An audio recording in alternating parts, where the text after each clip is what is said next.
Hello, this is Jack with Listing Results, and now I'd like to explain what to do once you've come to terms on the contract and the entire contract has been filled out.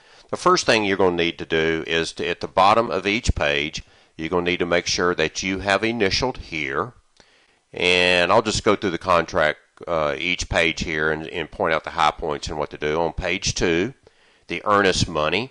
Normally the buyer's agent will turn that into the title company, but if there is not a buyer's agent, you will need to make sure that the contract and earnest money has been turned in to the title company.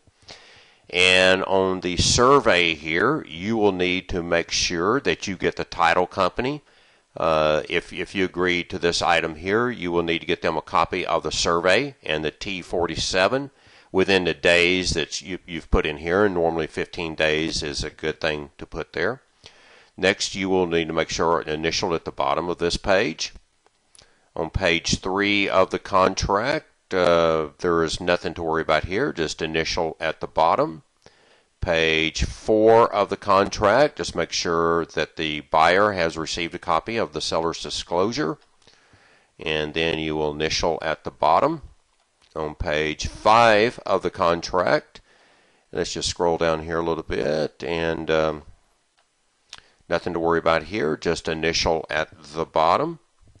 And let's go to page 6 of the contract, and nothing to worry about here except just initial at the bottom. Page 7 of the contract. Make sure you put in all your contact info here. This is very important because this is how the title company can get in touch with you. And you'll want to initial at the bottom. Now the option period, the option money, what you want the agent to do is send you the option check. And once you receive that option check, that's your money. You can cash it and do whatever you want with it. Should they terminate, you still keep the money. And just let me go ahead and explain on the option period again. Your goal is to make the buyer feel very comfortable once they get the inspection done. If you need to negotiate repairs, that's good. But remember what I spoke about in the first video. You want to try to negotiate a dollar amount in lieu of doing the repairs.